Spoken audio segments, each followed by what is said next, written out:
Don't believe everything that you think. By Joseph Nguyen. Introduction. What you will discover in this book, and how to get the most out of reading it. This book was written to help you find everything you've been searching for, and the answers to all the questions you've had your entire life. I understand this is a very bold statement, but you will shortly see why I have complete confidence in saying this. What I know to be the truth from the depths of my soul, is that you will not be the same person as you were after you read this book. The only constant is change. Growth is an inevitable process of life, and it will be impossible for you not to change after reading this book. We cannot change what we are not aware of, and once we are aware, we cannot help but change. Sheryl Sandberg. No matter who you are, where you're from, what your background is, what you've done and haven't done, what status or wealth you do or don't have, Martian or not, you can find total peace, unconditional love, complete fulfillment, and an abundance of joy in your life. I promise that you are not the exception, even though it may seem like it. Love knows no boundaries. An open mind and a willing heart are all you need to receive every answer you've been looking for.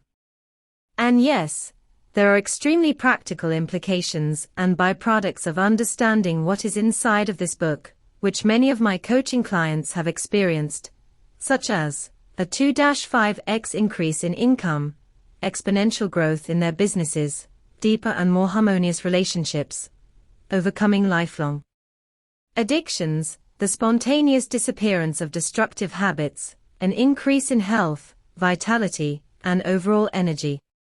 Miracles like these occur every day for many who understand the principles within this book. And this is just the tip of the iceberg. If I were to just list some of the improvements and results people have gotten from this understanding, more than half of this book would just be stories of such miracles that happen daily. I am reluctant to mention any of these external results, because it is not the point of this book. These physical manifestations are the byproduct of this inside-out understanding of how our experiences of life work.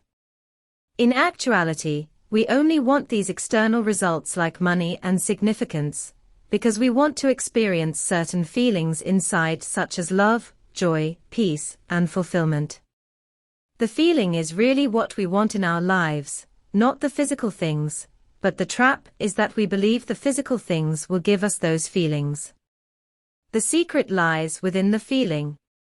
This book will help guide you to understand how to uncover the truth you already know inside and discover these feelings you've been looking for your entire life. Now let's get into the guide of how to go through this book. Don't read this book for information, read it for insight. Insight, or wisdom, can only be found within. That is why it is called insight, inside. To find everything you're looking for in life, you must look inside yourself and discover the wisdom that already exists within you. All the answers lie deep within your soul. This book is merely a guide to help you look in the right place. I truly admire anyone who still has the hope that what they are looking for is still out there. This means you have hope. Without hope, we have nothing, so the fact that you're here, reading this now, is a testament to your faith, courage, and strength. I know with 100% certainty that you will find what you're looking for if you continue down the path you're on with the hope you have in your heart. I want to make it clear that this book is not the only book that contains truth. The truth lies within everyone and in everything. You must look beyond the form, the physical, to see and experience the truth, the spiritual. The words in this book are not truth. They point to the truth. Look beyond words to see the truth for yourself. Truth cannot be intellectualized. It can only be experienced. The truth lies within a feeling, which is why it cannot be formulated into a word. If you want to find truth, look beyond the words, and look for a feeling. Many who discover the truth will describe the feeling as one of complete peace, unconditional love, and an overwhelming amount of joy. People also describe it as the most familiar, unfamiliar feeling. It feels like you're finally home. Look for that feeling, and everything will be revealed to you. In this book, I will not say anything that you don't already know deep inside your soul. This is why it will be a familiar, unfamiliar feeling when you experience the truth. Don't try to use your intellect to figure it out, you won't. As soon as you intellectualize it, you've missed it. The truth does not come from memorizing a sentence or two. A child can do that, but they will not understand the truth. The truth comes in the form of a feeling. From that feeling will come the wisdom and truth you're looking for, which will set you free. That's what we're all ultimately seeking, isn't it? What I will unveil to you in this book will seem simple. It will seem almost too simple, and your brain, ego, will try to fight it, or attempt to make it more complex. It will think that it can't be this simple. When that time comes, I want you to remember that the truth is always simple. What is complex can always be broken down into its smaller counterparts. The truth cannot be broken down into smaller constituents, which is what makes it truth. This is why truth is always simple. If you want to find the truth, look for simplicity. Approach this book with an open mind and a heart of pure intention to know the truth, and you'll receive everything you've been searching for. Before we move on, I want to take a moment to express my deepest gratitude for you being here and sharing your time and attention with me. Those are some of the most valuable life forces you could give to another, so thank you for that gift to me, which you are also giving to yourself. Never forget your own divinity, because it is only through our divinity that we have our humanity. With love and light. Joseph. Chapter 1. The journey to finding the root cause of suffering. People have a hard time letting go of their suffering. Out of a fear of the unknown, they prefer suffering that is familiar. Thich Nhat Hanh. There is an important distinction to make when speaking about suffering. When I mention suffering in this book, I'm referring to psychological and emotional suffering. There is a way in which, no matter what happens in your life, you do not have to suffer emotionally and psychologically. I am not saying that what we go through is all in our heads or made up. Terrible and unfortunate events happen to people every single day. What I'm saying is that although we experience a lot of pain in our lives, suffering is optional. In other words, pain is unavoidable, but how we react to the events and circumstances that happen in our lives is up to us, and that will dictate whether we suffer or not. Buddhists say that anytime we experience a negative event in our lives, 2 arrows fly our way. Being physically struck by an arrow is painful. Being struck by a second emotional arrow is even more painful, suffering. The Buddha explained, in life, we can't always control the first arrow. However, the second arrow is our reaction to the first. The second arrow is optional. When I first heard of this quote from Buddha a few years back, I was confounded because although I understood what he meant, I didn't know how I could apply this in my own life. If anyone were given the clear choice of suffering and not suffering, I don't think anyone in their right mind would choose to suffer.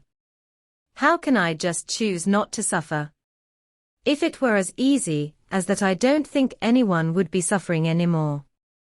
It wasn't until years later that I came across a new understanding of where suffering comes from that I was able to stop it at its source. As I began my journey of self-improvement, I came across a myriad of different teachings, studies, and methods to help people overcome their problems.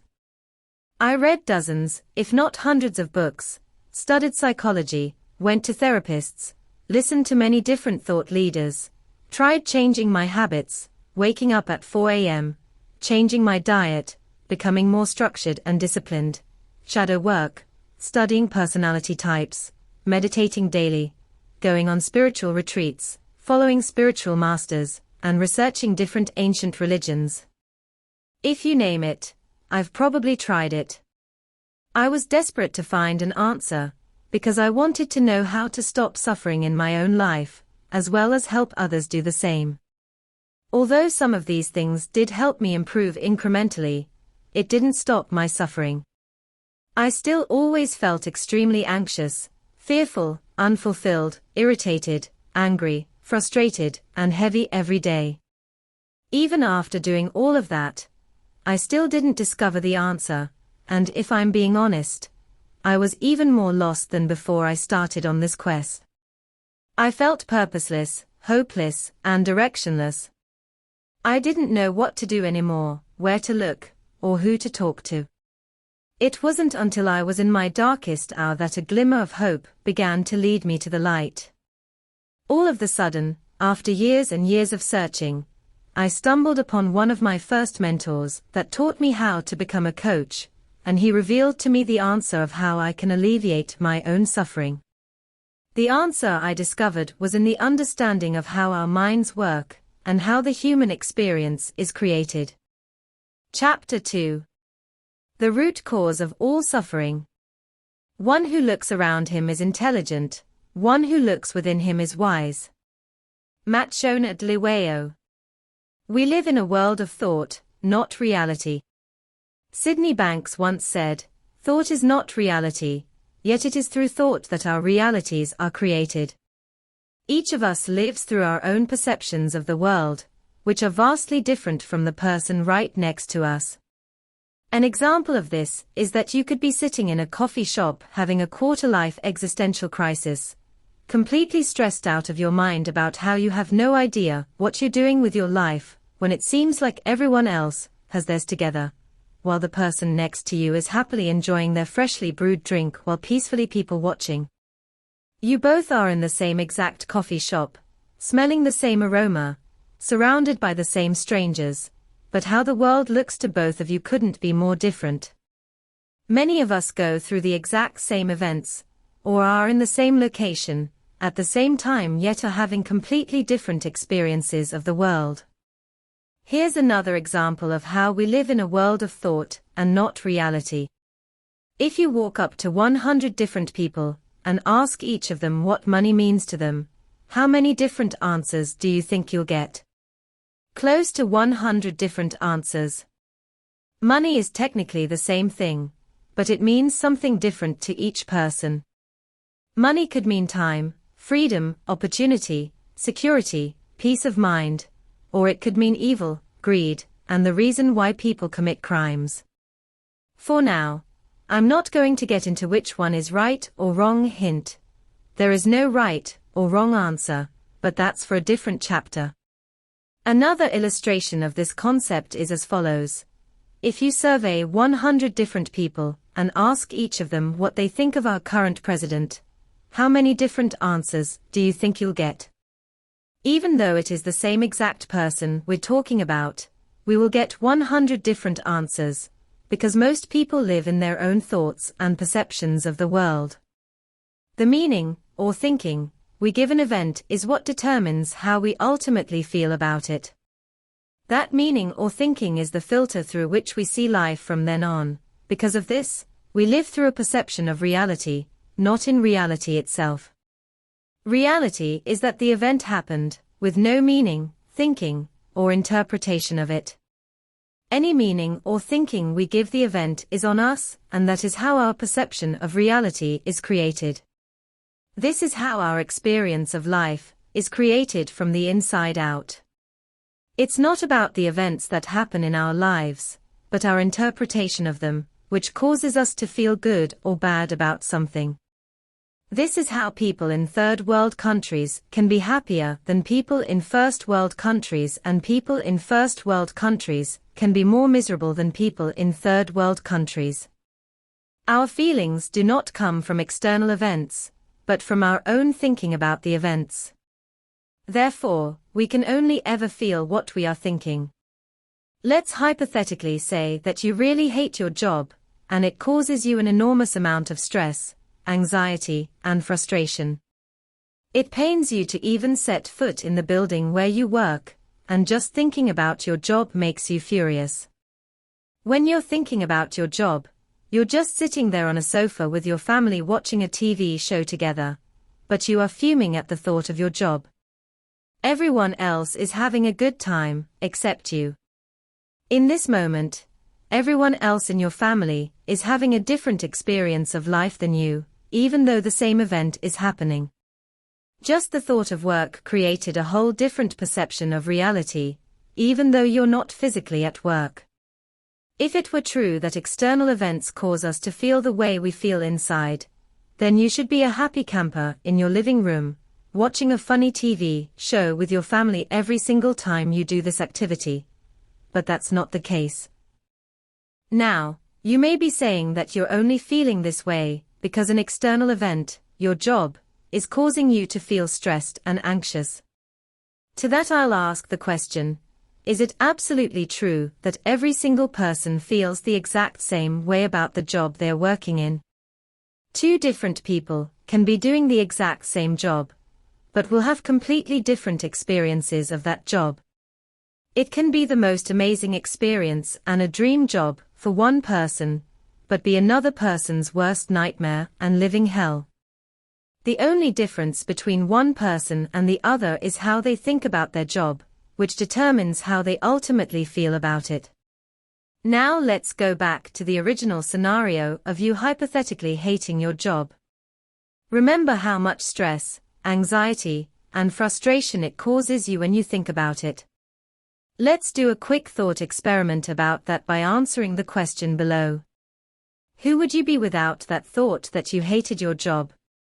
Take 1 minute to see what comes up for you and don't move on until you do that.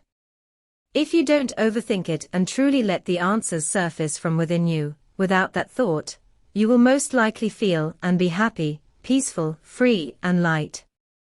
Without our usual thinking about a particular event or thing, our experience of it completely alters. This is how we live in a world of thought, not reality, and how our perception of reality is created from the inside out, through our own thinking. With this new understanding, you've just uncovered the cause of all our human psychological suffering. The root cause of our suffering is our own thinking. Now before you throw this book across the room and light it on fire, I'm not saying that this is all in our heads, and that it isn't real. Our perception of reality is very real. We will feel what we think, and our feelings are real. That is completely undeniable. However, our thinking will look like an inevitable, unchangeable reality to us until we begin seeing how our reality is created. If we know that we can only ever feel what we are thinking, then we know that we can change our feelings by changing our thinking. Thus, we can change our experience of life by knowing that it comes from our own thinking. And if that is true, then we are ever only one thought away from experiencing something different and transforming our entire lives at any moment, through a state of no thought. In short, the moment we stop thinking is when our happiness begins. A Young Monk and the Empty Boat, a Zen story about how thinking is the cause of our own suffering. A long time ago, a young Zen monk was living in a small monastery that was located in a forest which was near a small lake. The monastery was occupied by a few senior monks, while the rest were newcomers and still had much to learn. The monks had many obligations in the monastery, but one of the most important ones was their daily routine where they had to sit down, close their eyes, and meditate in silence for hours at a time. After each meditation, they had to report their progress to their mentor. The young monk had difficulty staying focused during his meditation practice for a variety of reasons, which made him very mad. After the young monk reported his progress, or better said, lack of it, to his mentor, the elder monk asked the young monk a simple question that had a hidden lesson. Do you know what is really making you angry? The young monk replied, well, usually as soon as I close my eyes and begin to meditate, there is someone moving around, and I can't focus. I get agitated that someone is disturbing me even though they know that I'm meditating.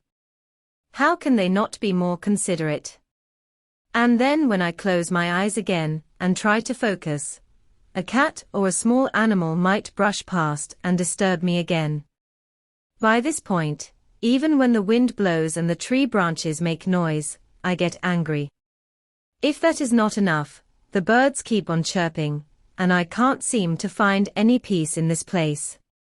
The elder monk simply pointed out to his pupil, I see that you become angrier with each interruption you encounter. This is exactly the opposite of what is the point of your task when meditating. You should find a way not to get angry with people, or animals, or any other thing around you that disturbs you during your task. After their consultation, the young monk went out of the monastery and looked around to find a place that would be quieter, so that he could meditate peacefully. He found such a place at the shore of the lake that is nearby. He brought his mat, sat down, and started meditating. But soon a flock of birds splashed down in the lake near where the monk was meditating. Hearing their noise, the monk opened his eyes to see what was going on. Although the bank of the lake was quieter than the monastery, there were still things that would disturb his peace, and he again got angry. Even though he didn't find the peace he was looking for, he kept returning to the lake. Then one day, the monk saw a boat tied at the end of a small pier. And right then an idea hit him. Why don't I take the boat, row it down to the middle of the lake and meditate there? In the middle of the lake, there will be nothing to disturb me. He rowed the boat to the middle of the lake and started meditating. As he had expected, there was nothing in the middle of the lake to disturb him, and he was able to meditate the whole day. At the end of the day, he returned to the monastery. This continued for a couple of days, and the monk was thrilled that he had finally found a place to meditate in peace. He hadn't felt angry, and could continue the meditation practice in a calm manner. On the third day, the monk sat in the boat, rowed to the middle of the lake, and started meditating again. A few minutes later, he heard some splashing of water and felt that the boat was rocking. He started getting upset that even in the middle of the lake there was someone or something disturbing him. When he opened his eyes, he saw a boat heading straight towards him. He shouted, "Steer your boat away, or else you will hit my boat." But the other boat kept coming straight at him, and was just a few feet away. He yelled again, but nothing changed, and so the incoming boat hit the monk's boat. Now he was furious. He screamed, "Who are you, and why have you hit my boat in the middle of this vast lake?" There was no answer. This made the young monk even angrier. He stood up to see who was in the other boat, and to his surprise, he found that there was no one in the boat. The boat had probably drifted along in the breeze and had bumped into the monk's boat.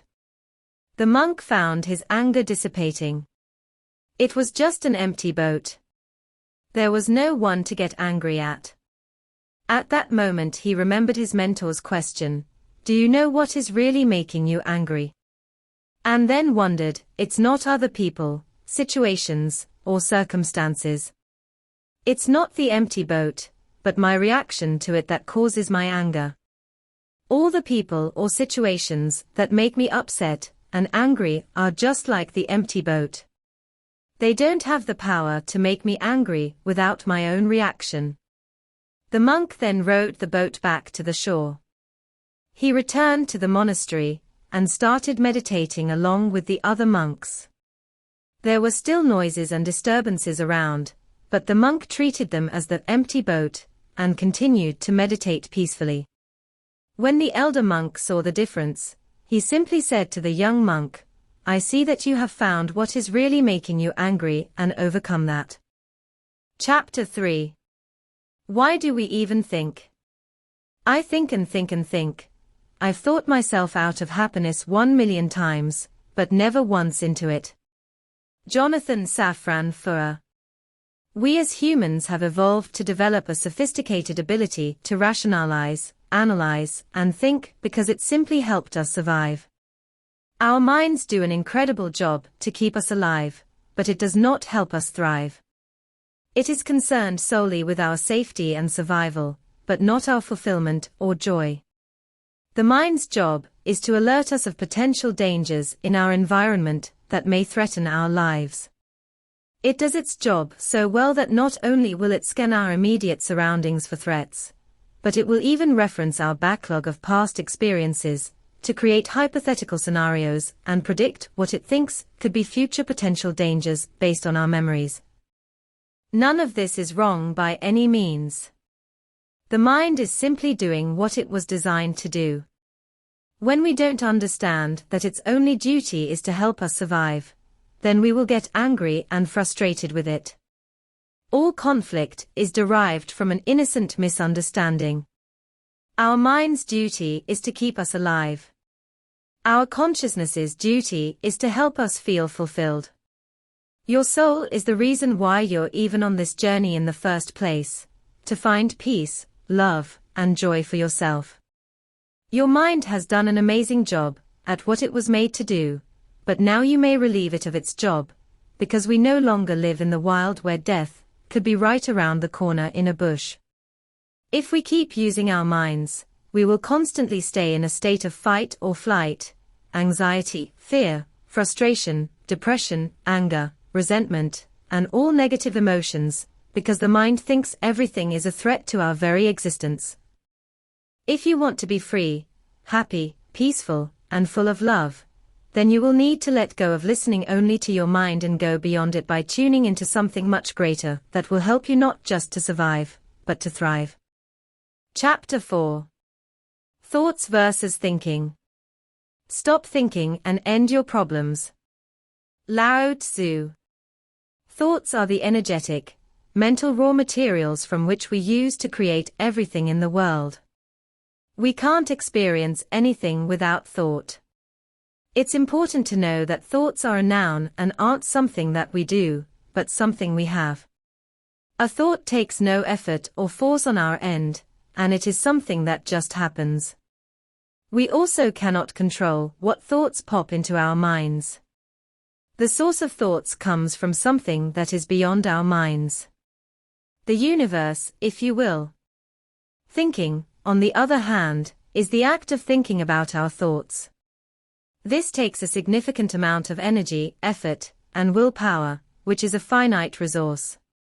Thinking is actively engaging with the thoughts in your mind. You don't have to engage with each thought in your mind, but when you do, that is thinking. Thinking is the root cause of all our psychological suffering. Now you might be wondering, where do positive thoughts fit into the picture? Positive thoughts, or thoughts that feel good, are not a result of thinking.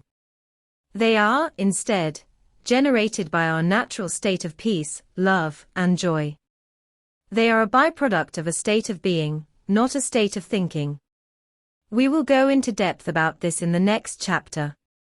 For now, let's do a quick thought experiment. I'll ask you a question, and all you need to do is to be aware of what you're experiencing, and we'll review what happened after. What is the dream amount of money you want to be making a year? Pause here and wait for an answer to surface. Give yourself about 30 to 60 seconds to think about your answer of how much money you want to be making in a year. Don't move on to the next step until you've had a decently sized train of thought about how much you want to make. Now take that amount and multiply that by 5. What do you think about this new dream goal for your income when we multiplied it by 5? Take at least another 30 to 60 seconds to become aware of how you're feeling when you think about that and see what other thinking comes up for you as you feel your emotions. Don't move on until you've done the above. Okay, let's bring it back in and review what happened. After I asked the first question of what is the dream amount of money you want to be making per year, within a few seconds an answer popped up in your mind. That is a thought. Notice how quickly and effortlessly that came to you. After an answer popped into your mind, I asked you to think about your answer. What happened once I asked you to think about your answer? If you're like most people, you probably went on a wild roller coaster once you began thinking about the thought. You might have been thinking how there's no way you can make that much. No one in your family is making that much money. You don't know how to make that much. It's stupid to want that much money. Or that it makes you greedy. Notice how you felt when you were thinking about those thoughts. Most likely it didn't feel that great, but that is okay, and I'll show you what you can do about it soon. This is a prime example of thoughts versus thinking. If I ask you a question, you will 100% have a thought that pops into your mind. Thoughts are not inherently bad. Remember that they are the energetic mental raw materials from which we create in the world. The moment we think about our thoughts is when we begin to get taken on an emotional roller coaster. When we think about our thoughts, we begin to judge and criticize the thoughts and experience all sorts of internal emotional turmoil. When I asked you how much you wanted to make, you had a thought about the amount. That thought was neutral and didn't cause any emotional toil. In fact, you might have felt expansive and excited. It was only when you began thinking about that thought of how much you wanted to make which is what caused the self-doubt, unworthiness, anxiety, anger, guilt, or any other emotion you may have experienced. This is what I mean by thinking is the root of all of our suffering. Having the initial thought of how much you wanted to make didn't cause any suffering until you began thinking about the thought of how much you wanted to make. It is not necessary to think about our thoughts or to judge them. It does us no good to do so. We may think that thinking is helping us, but all it's really doing is causing us to feel all of these negative, unwanted emotions and making us create reasons as to why we can't do it, or why we shouldn't want it. The only thing that was useful and helpful was the initial thought that popped into your mind when I first asked how much you wanted to make. All of the thinking that happened after was destructive and unhelpful. Thoughts create. Thinking destroys. The reason thinking destroys is because as soon as we begin to think about the thoughts, we cast our own limiting beliefs, judgments, criticisms, programming, and conditioning onto the thought, thinking of infinite reasons as to why we can't do it and why we can't have it. Without thinking, we prevent all negative programming and judgments from tarnishing the initial thought of what you want to create. If I asked you what are some ways you could make the amount of money you want, if you sat there long enough, you'll experience the same phenomenon of having random thoughts pop into your head of ways you could make it happen. These are thoughts of creation. Thoughts are inherently infinite, expansive, and energetically positive. You'll know you are having thoughts from the divine when you feel positive emotions, feel lighter and alive. As soon as you begin thinking about those thoughts of the ways you can make the money you want, you'll immediately feel heavy, restricted, limited, along with a whole onslaught of negative emotions. This is how you'll know if you're thinking. I use my feelings as an internal radar that tells me whether I'm getting direct downloads of thoughts from the universe, or if I'm in my head thinking about my thoughts. You can only ever feel what you're thinking, so feelings and emotions are like an intuitive internal dashboard which tells me if I'm thinking too much or not. If I'm having a lot of negative emotions, I know that I'm thinking too much. This is another example of how we're naturally built for success. Chapter 5. If we can only feel what we're thinking, don't we need to think positively to feel that way? We are ever only one thought away from peace, love, and joy, which come from a state of no thought. Dickin Bettinger. There is a caveat that I haven't mentioned yet to the principle that we can only feel what we're thinking. The more accurate way of describing it is that we can only ever feel negative emotions when we are thinking. The goal isn't necessarily to completely stop feeling negative emotions. Some of the negative emotions can be helpful, such as feeling fearful when deciding to walk down a dark alley alone with no one else in sight. These negative emotions are only helpful to us in terms of survival, but if we don't constantly encounter life or death situations, negative emotions are more unhelpful than helpful for most of us. We're going to be moving forward with the context that we're not struggling for physical survival, so we'll be using the context that negative emotions are not necessary most of the time. When I mention that we can only ever feel what we're thinking, most people assume that we must think positive to feel positive emotions. Instead of convincing you if this is true or not, let's do another thought experiment, so you can experience the truth for yourself. Recall a time when you felt the most joy and love you've ever felt in your life, and feel the feelings that you felt at that time as much as you can for at least 30 seconds. What kinds of thoughts were going through your mind at that peak moment when you felt the most joy and love? I'm not asking what you were doing at the time, but what thoughts were going through your head at that exact moment. For many people that answer this, they realize that they didn't have any thoughts during that exact moment. For others, they say that the thought was that they were so grateful or happy. For those that answered that they had the thought that they were grateful, did you feel that joy and love before you had that thought or after? Take 10 to 15 seconds to answer that question before moving on. What insights and epiphanies did you have? What's crazy is that most people didn't have any thoughts going through their mind when they felt the happiest and the most amount of love in their lives. For those that had the thought that they were grateful, they felt that way before having that thought. If they had that thought, it happened after they felt the feelings, so the thought could not have produced the feeling.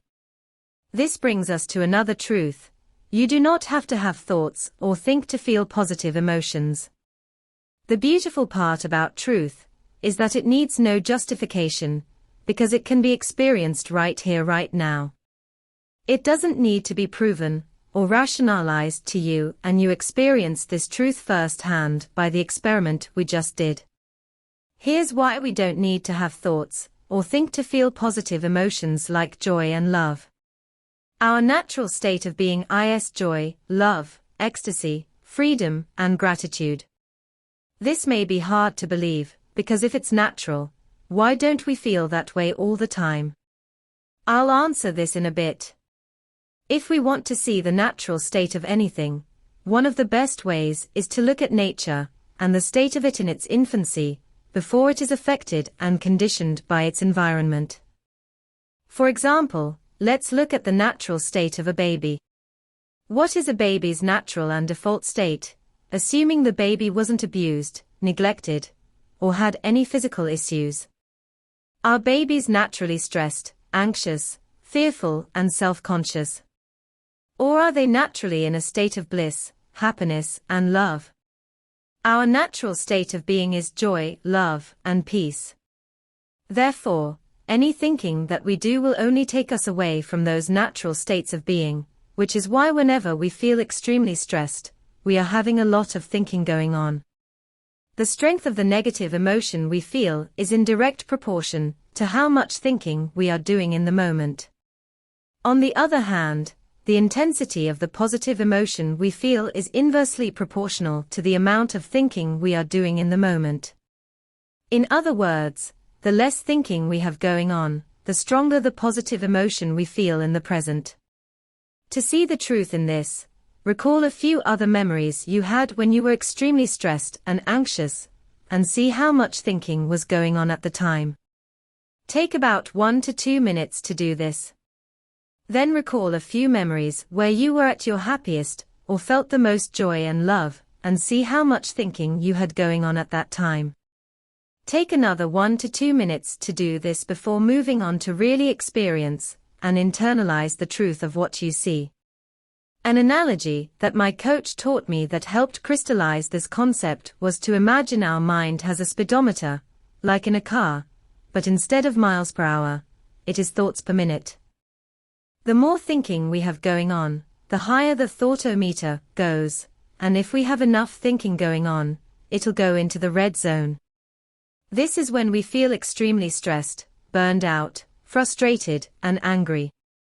It is not the content of our thinking that causes us stress, but that we are thinking, period. The amount of thinking we have going on is directly correlated to the magnitude of stress and negative emotions we are experiencing at any given moment. When you're experiencing a lot of frustration, stress, anxiety, or any negative emotions, just know that it is because you're thinking, and the intensity of those emotions is directly correlated to how much thinking is going on. Therefore, it's not what we're thinking about that is causing us suffering, but that we are thinking. To summarize, we do not have to try to think positive, to experience love, joy, bliss, and any positive emotions we want, because it is our natural state to feel those emotions. The only times we don't naturally feel these emotions is when we begin to think about the thoughts we're having, thus blocking the direct connection to infinite intelligence, and we feel stressed, anxious, depressed, and fearful. It is not about the content of our thinking, but that we're thinking, which is the root cause of our suffering. The intensity of the negative emotions is directly correlated to the amount of thinking we have going on in the present. The less thinking we have, the more space we create for positive emotions to naturally surface. Chapter 6. How the Human Experience is Created, the Three Principles. If the only thing people learned was not to be afraid of their experience, that alone would change the world. Sydney Banks. At its fundamental level, the human experience is created by these three principles: universal mind, consciousness, and thought. These three principles work together to allow us to experience everything we do in life, and if one of the three is missing, we wouldn't be able to experience anything. These principles were first discovered by Sydney Banks, and now I have the humbling privilege to share them with you. Understanding these three principles enables us to know how we can alleviate ourselves from our suffering, but also allows us to create from source. Universal mind. Universal mind is the intelligence behind all living things. It is the life force and energy that is in all things. It is how an acorn knows how to grow into a tree, how the planets know how to stay in orbit, and how our bodies know how to heal itself when we get a cut. It's how our bodies know how to self-regulate and keep us alive, without us having to manually do everything like breathing and beating our heart. The intelligence that knows how to do all of this and is in all things is called the universal mind. Many people call this God, infinite intelligence, the quantum field, source, and other names. This is where thoughts come from as well as everything else in the universe. All things are connected by universal mind. There is no separation between anything, and any time there seems to be separation between things, it is merely an illusion of our thinking. When we are connected to universal mind, we feel whole, fulfilled, filled with love, joy, peace, and inspiration. It is only when we begin thinking, believing the illusion, or ego, that we block this flow of universal mind and begin to feel separated, frustrated, lonely, angry, resentful, sad, depressed, and fearful. Universal consciousness. Universal consciousness is the collective consciousness of all things. It is what allows us to be aware that we exist and aware of our thoughts. Without universal consciousness, we wouldn't be able to experience anything. Our five senses would have no use, because there's nothing to be aware of. This is what brings things to life and makes them perceivable to us. Universal thought. Universal thought is the raw material of the universe from which we can create from. It is our ability to think and create form from the energy of the universal mind. It's the object we can perceive through consciousness. Without thought, we would have nothing to be aware of. Thought is like the DVD that contains all the information for us to be able to watch the movie on the TV. The TV and DVD player is like consciousness. It allows us to have a mechanism to bring the information on the DVD to life for us to be able to watch and experience the movie. The electricity that's needed to power the DVD player and TV is like universal mind in the sense that it is the invisible energy of force that connects and powers all things. It is the source from which everything can work and function. Chapter 7. If thinking is the root cause of our suffering, how do we stop thinking? A crowded mind leaves no space for a peaceful heart. Christine Evangela. Heaven and Hell, a Zen Parable. A tough, brawny samurai once approached a Zen master who was deep in meditation. Impatient and discourteous, the samurai demanded in his husky voice, so accustomed to forceful yelling, "Tell me the nature of heaven and hell." The Zen master opened his eyes, looked the samurai in the face, and replied with a certain scorn, "Why should I answer to a shabby, disgusting, despondent slob like you? A worm like you, do you think I should tell you anything? I can't stand you. Get out of my sight. I have no time for silly questions." The samurai could not bear these insults. Consumed by rage, he drew his sword and raised it to sever the master's head at once. Looking straight into the samurai's eyes, the Zen master tenderly declared, "That's hell." The samurai froze. He immediately understood that anger had him in its grip.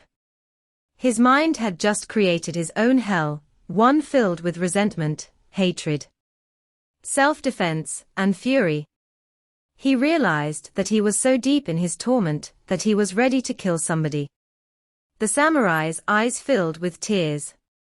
Setting his sword aside, he put his palms together and obsequiously bowed in gratitude for this insight. The Zen master gently acknowledged with a delicate smile, "And that's heaven." It's not possible to just entirely stop thinking, but what we can do is reduce the time we spend thinking so that it gets smaller and smaller each day that passes. Eventually, we can get to the point where we spend most of our day not caught up in our thinking and live in a blissful state most of the time. When we say that we want to stop thinking, many people assume that we are trying to stop all thoughts in general. This isn't what we're trying to do. Now that you know the difference between thoughts and thinking, we are working on allowing thoughts to come and flow through us while we minimize the thinking about those thoughts that emerge. The most interesting and almost paradoxical thing about stopping our thinking is that we don't have to do anything to minimize it other than to be aware of it. By us becoming aware that we are thinking and that it is the root cause of all our suffering, it automatically makes us conscious to that fact and we become detached to it, allowing it to settle and pass. This takes almost no effort and is done through pure presence in the moment. Here's an analogy from one of my mentors that illustrates this concept. Imagine I give you a bowl of cloudy, dirty, murky water. If I asked you how you would make the water clear, how would you do it? Take 15 seconds to see what answers you come up with before moving on. Most people say something along the lines of filtering the water, or even boiling it. What most people don't realize is that if we let the bowl of dirty water sit for a period of time, we can see that the dirt begins to settle on its own in the water, and after a while, the water becomes clear on its own. This is how our minds also work. If we let our thinking sit, without disturbing it by trying to filter or boil it, the thinking will settle down on its own and our minds will become free from thinking. The natural state of water is clear, and the natural state of our minds is also clear, if we do not disturb it. If life begins to feel unclear, disorganized, stressful and you're not sure what to do next, you now know that it's only because your thinking is stirring up the dirt, making your mind cloudy and difficult to see ahead. You can use this as an indicator to help you realize that you're thinking way too much. Once we become aware of the fact that we are only feeling what we're thinking and that thinking is the root cause of our unpleasant experience, we see it for what it truly is. Then we allow it to settle by giving it space, and slowly we will see how we begin to have a clear mind again. You can also compare thinking to quicksand. The more that we fight our thinking, the more it amplifies the negative emotions and the worse it gets. The same is true for quicksand. If we're in quicksand, the way out isn't to fight it. If we panic and frantically try to fight it, it only makes things worse by tightening the grip it has on us and pulling us under faster. The only way out is to stop struggling and allowing the natural buoyancy of your body to take over to bring you back up to the surface with ease. The only way to break free from our thinking is to let go and trust that our natural inner wisdom will guide us back to clarity and peace like it always has. If you find yourself fluctuating between thinking and non-thinking, know that it is completely okay and quite normal. There is no way that we can remain in a state of non-thinking every second of every day, and if we try to make that a goal, we will cause ourselves to suffer by forcing ourselves back into thinking again. We are spiritual, infinite beings having a physical, finite experience. Because of this, we are literally a living gateway between the human and the divine. So we will naturally oscillate between the two states of feeling anxious, the stressed, and joyful or peaceful. We cannot control or prevent the oscillation between thinking and non-thinking, but we can minimize the time spent in thinking and thus creating more moments where we do feel joyful, peaceful, passionate, and full of love.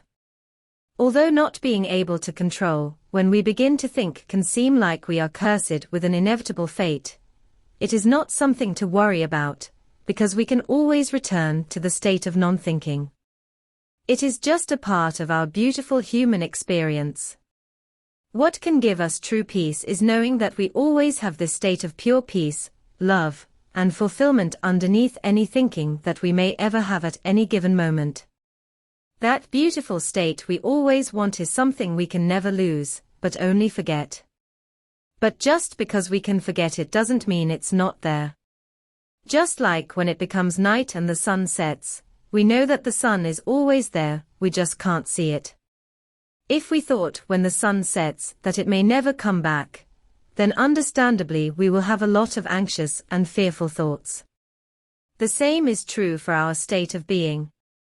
We are ever really one moment away from remembering that we always have that infinite well of clarity, love, joy, peace, and fulfillment. We will forget sometimes, but when we do remember and realize that we are caught up in our thinking when we experience negative emotions, that alone will allow us to return back home to our natural beautiful state. All we have to do is remember it, know that this is just our thinking, and have peace knowing that the sun is not gone forever, and that it will rise again soon enough. Having that understanding will allow us to also appreciate the nighttime for its existence and role in the universe. From that we can see how it is meant to be a part of our human experience, and begin to cherish its beauty as much as the sun.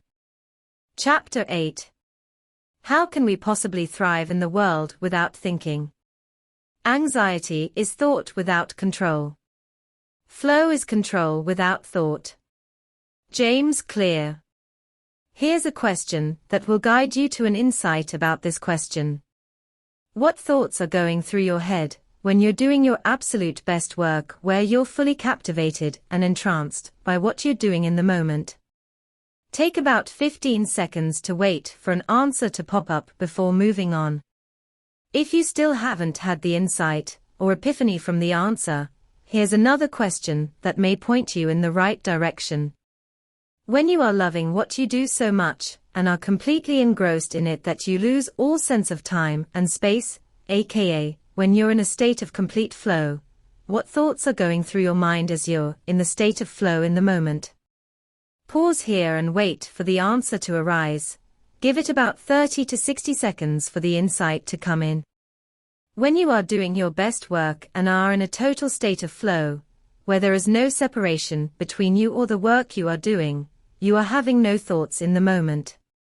And if you are having thoughts, it's just flowing right through you without you having to think about it.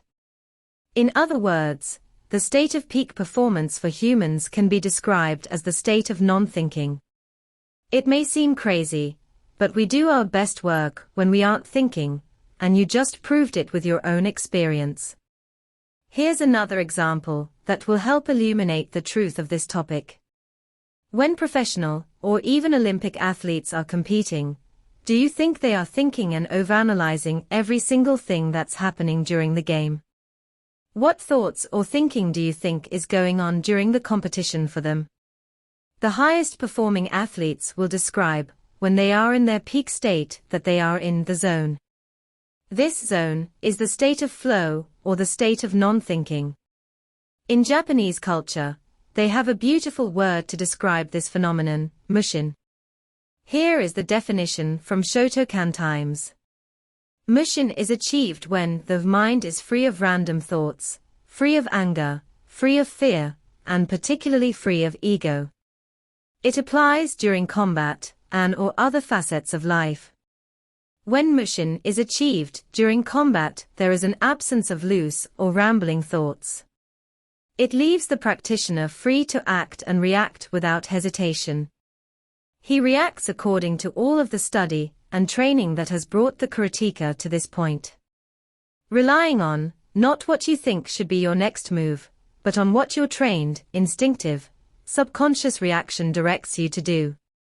After practice, thinking hinders the performance of athletes, and the same is true for everyone. We only hesitate, are reluctant, have doubts, insecurities, and fears only when we begin thinking and overanalyzing. We function and perform our best and embody our full potential the moment we enter a state of non-thinking. Without thinking, we are free from limitations of the ego and are able to create the most incredible things in the world. I am not asking you to adopt this belief, but to try it and experience it for yourself, so that you gain the insight to make it your own. Chapter 9. If we stop thinking, what do we do about our goals, dreams and ambitions? There are no limitations to the mind except those we acknowledge. Napoleon Hill.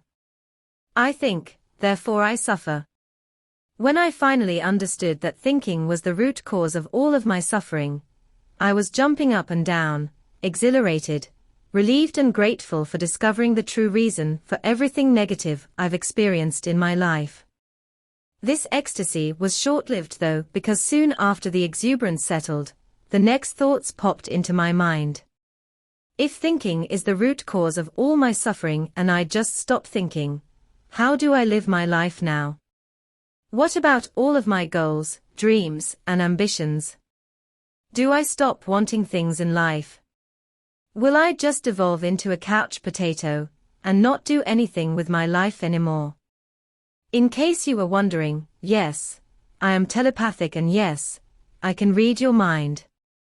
Just kidding, but if you are wondering how I wrote the exact or very similar questions, and know what thoughts you most likely have right now, it's because I am human also, contrary to popular belief. All of us are going through similar journeys of awakening to our true selves. So rest assured that many people are having the exact same thoughts you are having right now as you come to see your true magnificence. Now back to the question of what we do about our goals, dreams, and ambitions if we stop thinking. As I pondered on these questions, an incredible amount of fear and anxiety began to surface, because I thought that I would have to give all of it up and become a monk in the middle of the mountains.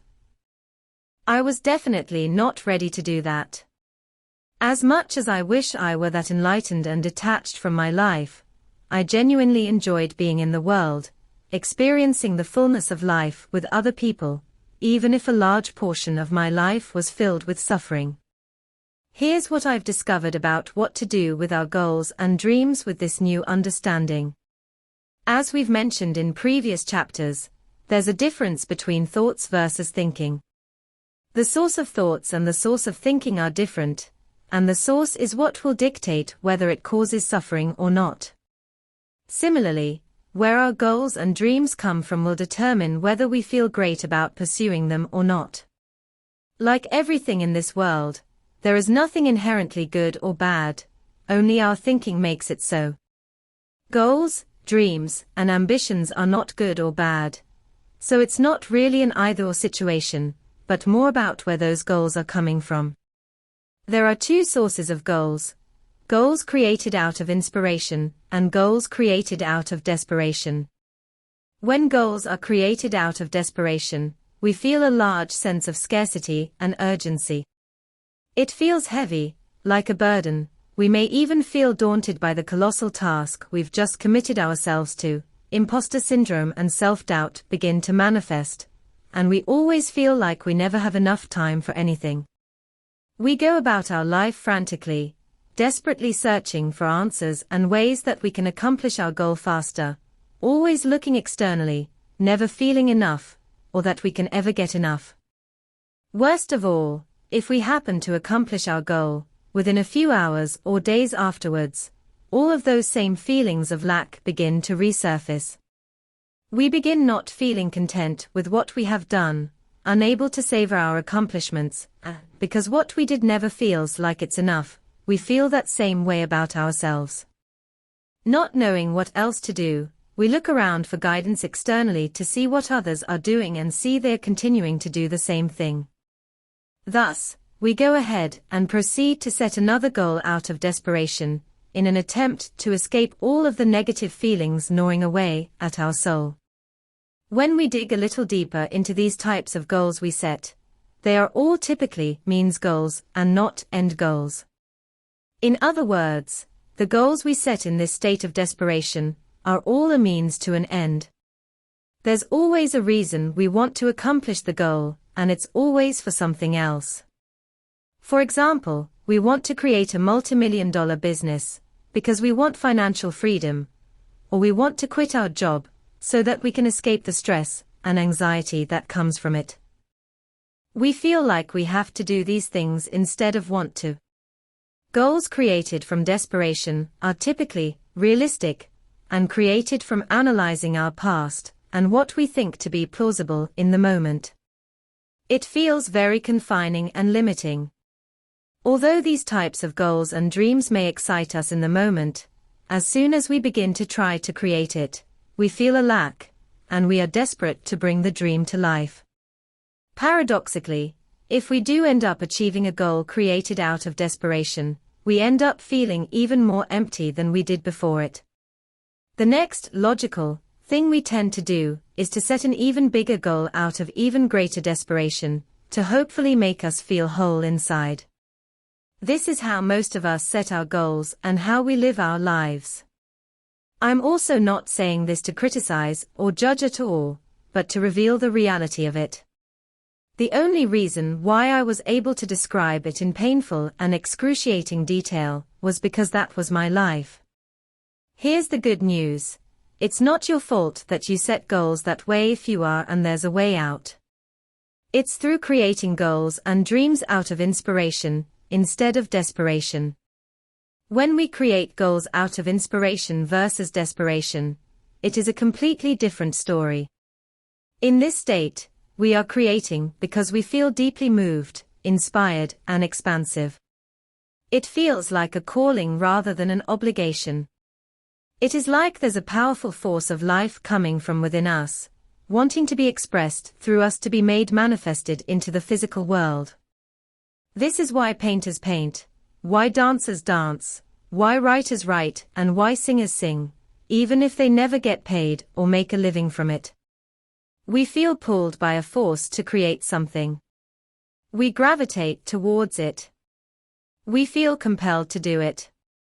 When we feel like this, we are creating from a place of abundance instead of lack. Most surprising of all is that in this state, we are creating not for any reason at all, other than because we simply want to. We don't create because we feel like we have to. We create because we simply want to, and there's no other reason. We aren't creating these goals so that we can do something else, or use it as a means to get something else we want. This creating comes from a place of wholeness and abundance. It's an overflowing of love and joy for life. This is the reason why most of us want, or have kids. It's not so that we can milk our kids for their money once they're old enough to work and hopefully use them as a retirement plan.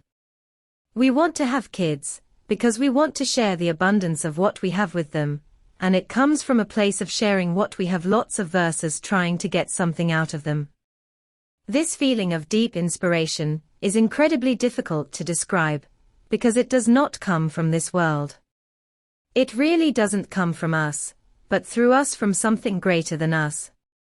I like to call this feeling divine inspiration, because the ideas and vision we have of what we want to create seem to be far bigger than we could have possibly imagined or come up with ourselves.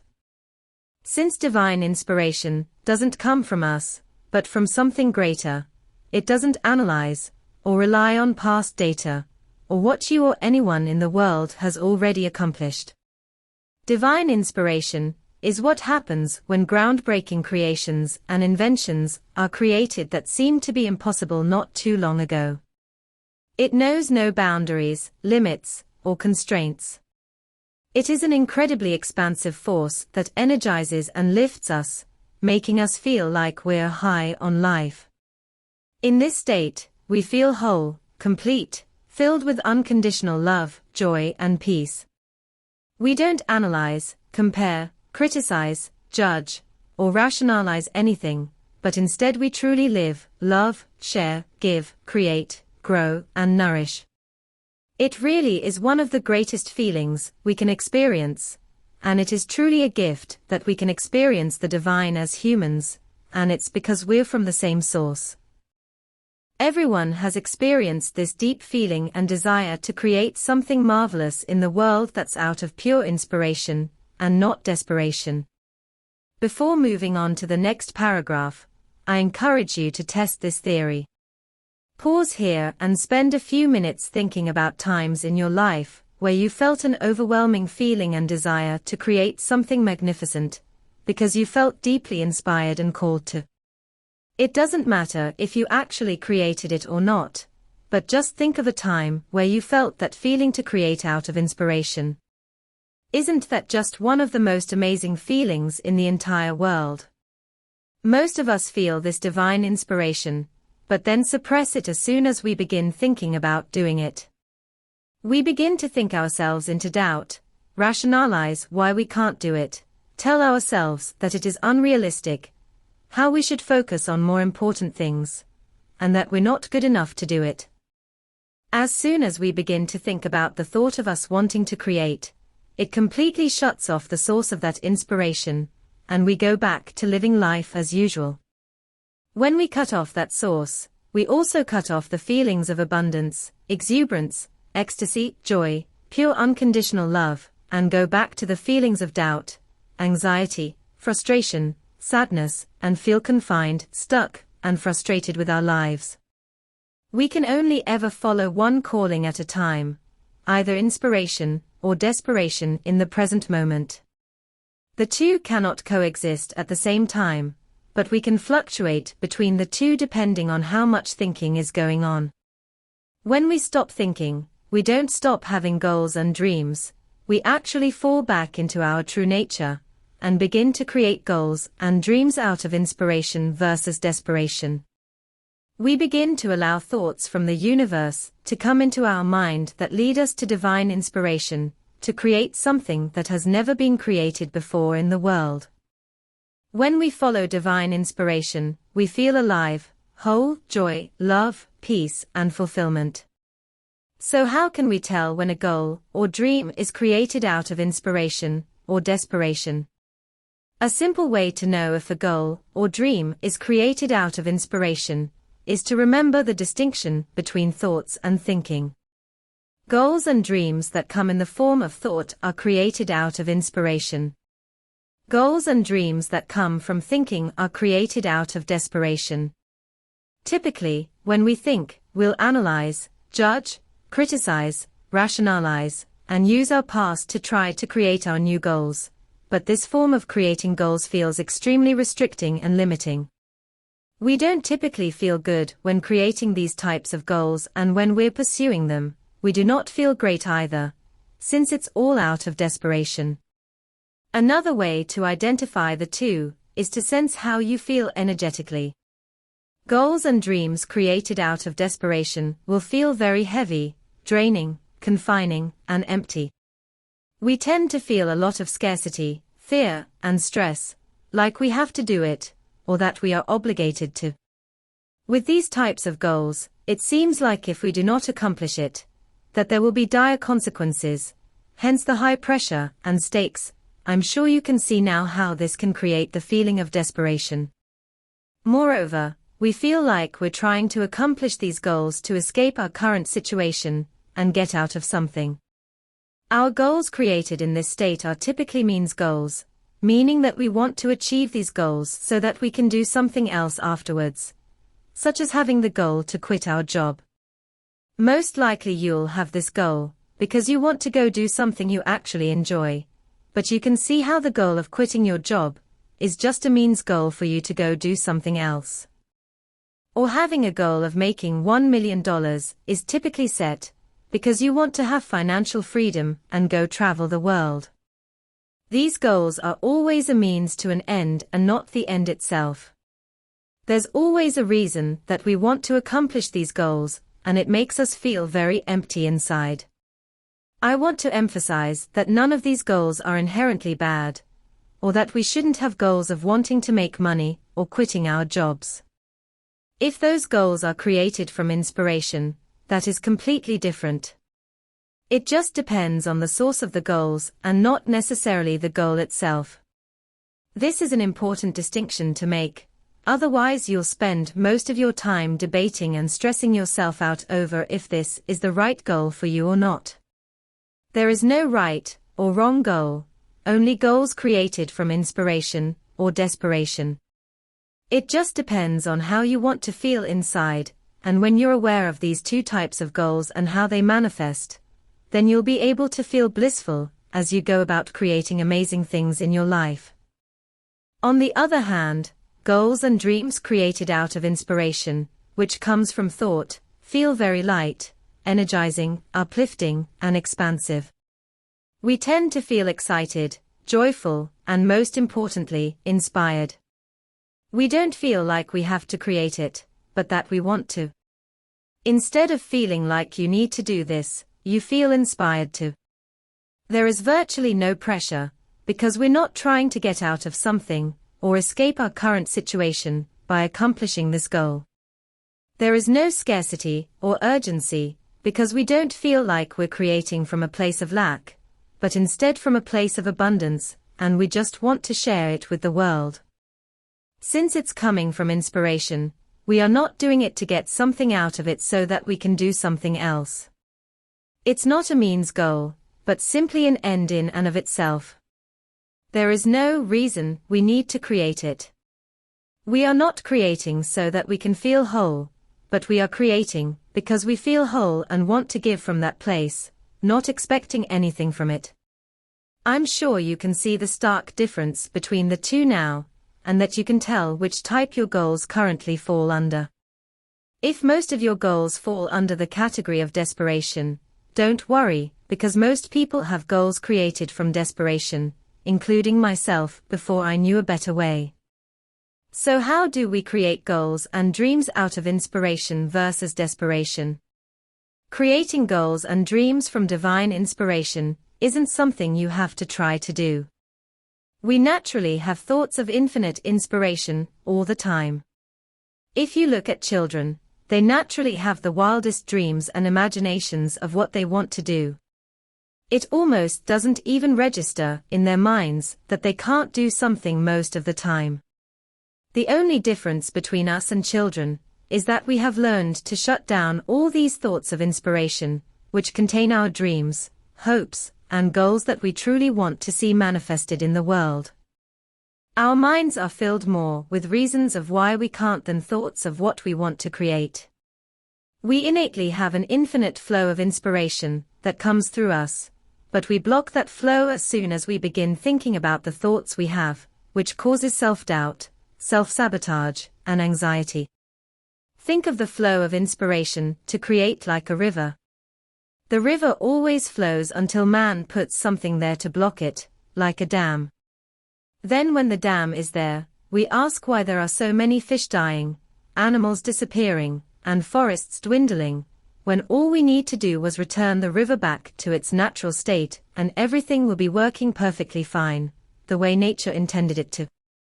This is the same for our minds and our goals.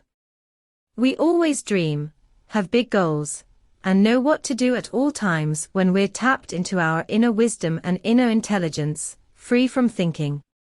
If we simply do not think about our thoughts, any sort of thoughts about dreams, goals, and desires that naturally arise are all from the divine, and that is how you create goals out of inspiration versus desperation. A question that greatly helps me to settle the thinking and tap into the limitless well of possibilities of what I could create is: if I had infinite money, already traveled the world, had no fear, and didn't receive any recognition for what I do, what would I do, or what would I create? Whenever we ask questions, answers always arise. It is impossible for our brains to hear a question and not come up with a response. So when you ask yourself this question, whatever begins to come up for you without any manual thinking will be from the divine, and from inspiration versus desperation. The way the question is worded is extremely important, because it removes most of the thinking, fear, criticism, and external reasons of why you would want to do something. So it focuses your answer on what you truly want to create. Usually it's for no reason other than you just wanting to create it, because it's fun, without any influences from the material world. Try asking the question, and seeing what comes up for you.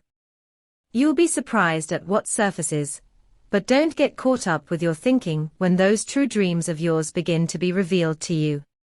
To a mind without the limits of thinking, anything is possible. Thanks for watching. Don't forget to subscribe to get more audiobooks. Do hit the like button if you liked the book. And don't forget to share link to your friends. Visit the channel for part 2.